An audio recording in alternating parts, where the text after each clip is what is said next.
welcome back to my channel. Today we're going to be discussing 10 ways to grow your hair quickly, so stay tuned.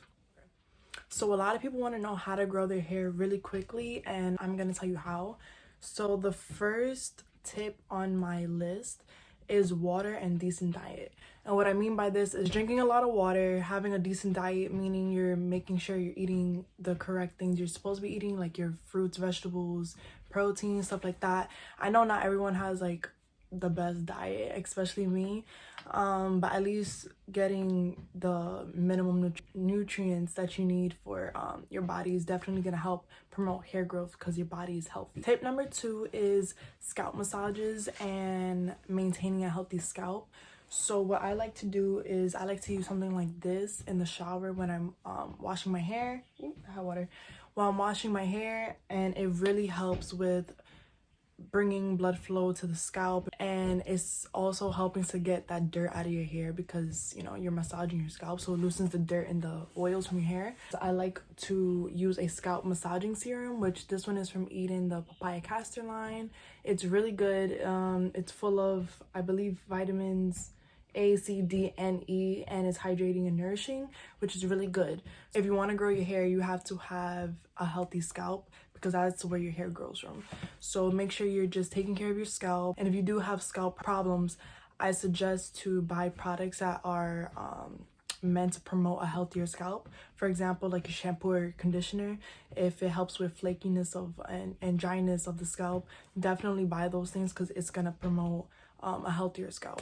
So number 3 is to use products without parabens, sulfates, and silicones. And this is very important. I think a lot of people are now starting to understand the importance of not having these ingredients in your products. One, sulfates strip your hair of its natural moisture. So when you use a shampoo that has sulfates, it's actually drying out your hair. Even if it says like moisturizing on the bottle, it's still stripping your hair. So that's really important not to have. Silicones, especially in deep conditioners, are a no. Like, don't even try it. If it says silicones on the bottom, if it has a silicone ingredient, don't even get it. So what silicone does is that it puts a barrier around your hair shaft, preventing moisture and good nutrients going into your hair, and it defeats the purpose of even doing a deep conditioner because the goodness isn't going in your hair. So silicones is really not even, don't even think about it. I don't even know why they have that in certain products, but stay away from silicones, especially in deep conditioners. What I mean by that is my shampoo. I actually just tried the shampoo out. A review is coming really soon on this whole line. This is the Naughty to the Rescue Moisture Boost shampoo, and it's 97% natural, and it's for dry and damaged hair. So personally, my hair is dry. It's very dry because I don't know why, but it's very dry. And I like to go for products that say moisture on it because I know it's going to replenish the moisture that I need back in my hair so my hair isn't dry and brittle. So this product right here is actually really good. I used it a couple of days ago and it's definitely moisturizing. It's made with sweet almond and sunflower seed, which is very interesting. I never really thought about those two being mixed together, but it did a great job. On the bottle it says cruelty free, no parabens, no petrochemicals, no sulfates, and no silicones. So this is really good. And a lot of the times, even though they say that they don't have certain products in their product, it's very important to look on the back and read the actual ingredients to make sure that you're only putting good stuff in your hair. So this is an example of a product that's really good for moisture and doesn't have any of those harsh chemicals. This is also the Naughty 90% Natural to the Rescue Intense Moisture Treatment for dry and damaged hair with sweet almond and black oats. This deep conditioner is bomb. You gotta get it. It's really affordable. I think it's only like 12 or 13 bucks. It's really good. I used it once a couple of days ago. I just got this in the mail and it's so good. Like, I typically know when a product is gonna work for my hair as soon as I put it in, and it's amazing. It just slipped through my hair. My hair felt so much better after. Like, it's really good, and I suggest you guys check out this product. This is also an example of a product that doesn't have any parabens, sulfates, silicones, petrochemicals, anything like that, because those are the chemicals that strip your hair of its natural state. So yeah. Tip number 4 is deep conditioners and protein treatments. This is essential, especially if you're transitioning. I know when I first started transitioning, I always did deep conditioners. I always had oils in my hair to put back its nutrients and the goodness that it needs in its hair. So make sure you're deep conditioning and doing protein treatments. Making sure you have your deep conditioners and your protein treatments in order, or knowing when you're going to do them, is really essential to the health of your hair. It balances out your hair, so whether you need moisture, if your hair is really dry and brittle, that indicates that you need a deep conditioner, something that's going to bring life back into your hair.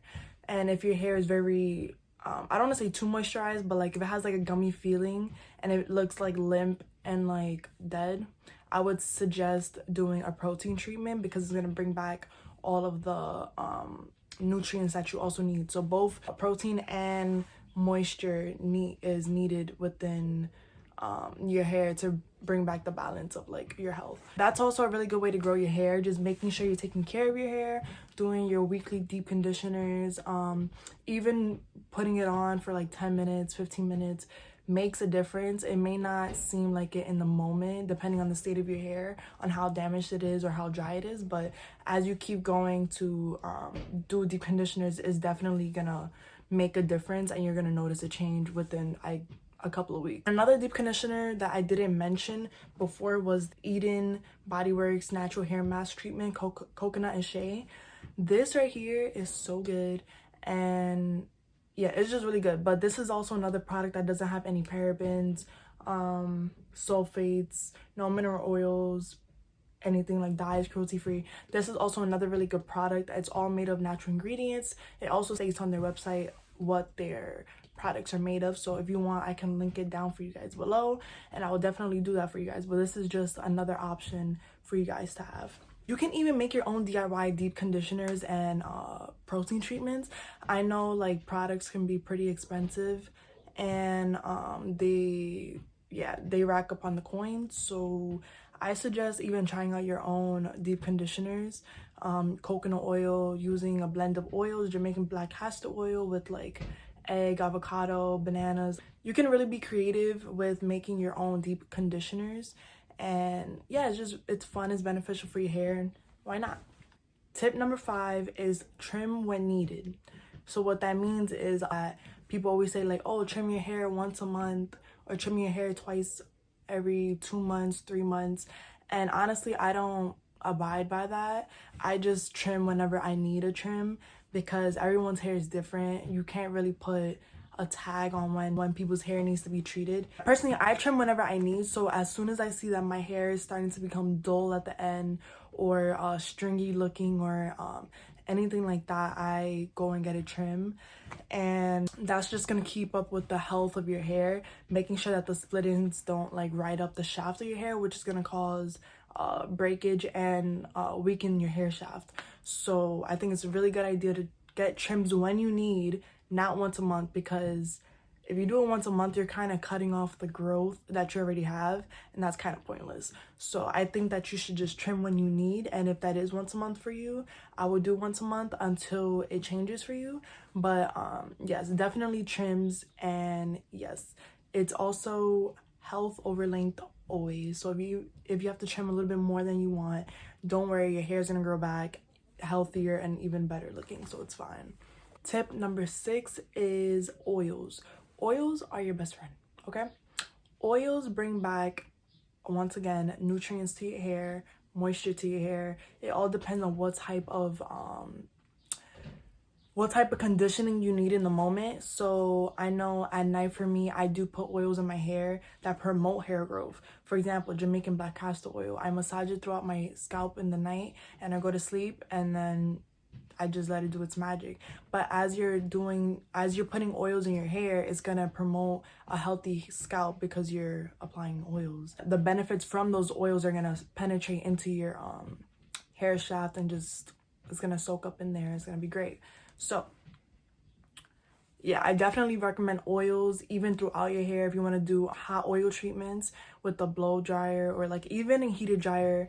I know they have on Amazon heated dryers for deep conditioning, which aren't really that expensive. I just ordered one off of Amazon for like 13 bucks, I believe, and it comes with a blow dryer attachment.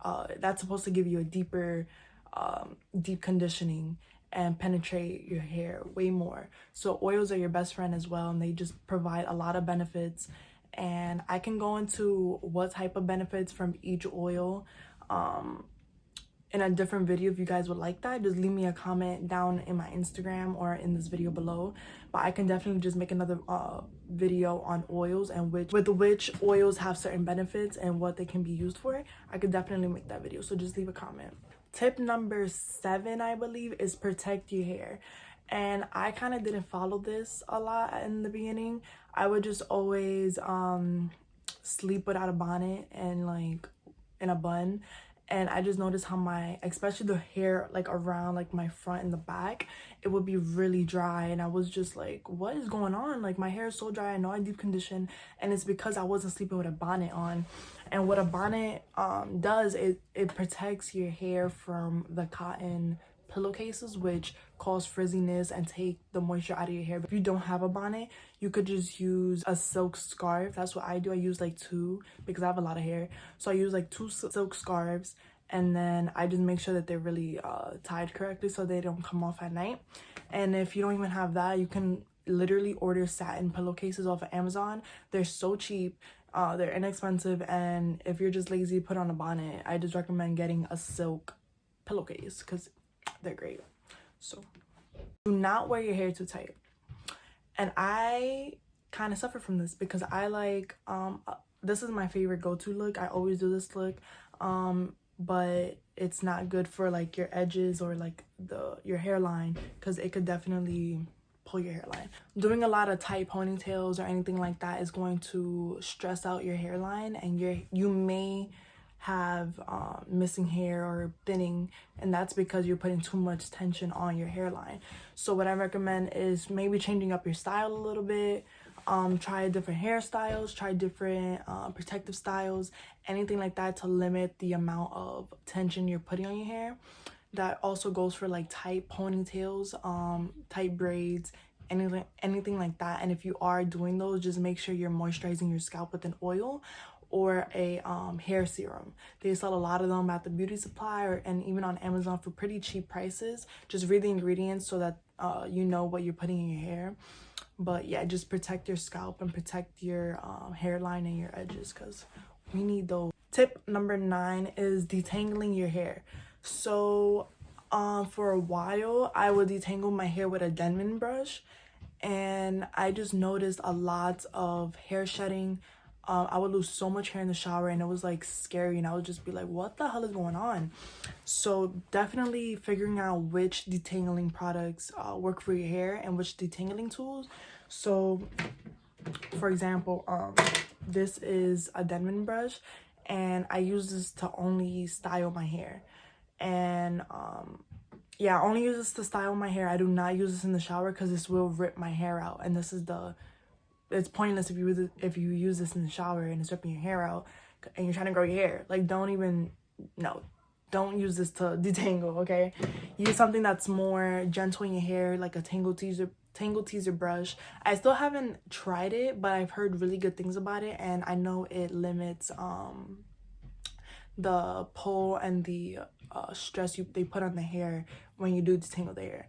So I know that's really good. And I also just ordered a brush. I forgot the name of it, but it's kind of like, it kind of fans out, but there's a whole bunch of bristles, and is meant for detangling. So I bought it just to try it out. But you want to use tools like that to detangle your hair that are meant for detangling, and that's not gonna rip out your hair. You can also try finger detangling, and I know that's it's a lengthier, more process to detangling your hair, but I know it's gonna be worth it at the end. And you could also use products to help you finger detangle, such as like pre-pulls. I know African Pride has a really good one, and it gives you a lot of slip. And tip number 10, last tip, is to let your hair loose. A lot of times we're so focused with doing our hair that we're putting a lot of stress on our hair follicles and all of that. Sometimes it's okay to just let your hair loose, just let it down, look crazy for a little bit. You're home, it's fine. Just, you know, don't put stress on your hair. Even if it's in a loose bun, go to sleep with it in a loose bun, or just chill with a loose bun. You know, just don't put so much stress on your hair. That's the key to having really good hair growth, is treat your hair like it's a baby. You just want to nurture it and give it moisture and feed it the good stuff, and just take really good care of it, because that's gonna help promote hair growth. Those are my 10 tips on how to promote healthy hair growth. These, keep in mind, these are gonna take time. Your hair is not gonna grow overnight. My hair, I remember I had my hair cut, and it kind of got botched. It was like here, like part of it was here, and then the other part was like here, and it was just like uneven, and it was horrible. Yeah, just really take care of your hair, and you're gonna see results within a couple of months even, and you're gonna look back on pictures like, wow, like a year ago my hair was not this long. That's another thing. People have unrealistic goals for their hair when it's growing, and you really just have to be patient with your hair, and not everyone's hair grows at the same pace. Okay, so just be patient with yourself. Try these tips out, and let me know how it works for you guys. Thank you for watching. Please like, comment, share, and subscribe. Tell me what you guys liked about this video. Tell me any hair serums or oils you guys have tried before that works for you, and maybe I can try them on myself. But thanks for watching, guys. Thanks for tuning in, and I'll see you in the next video.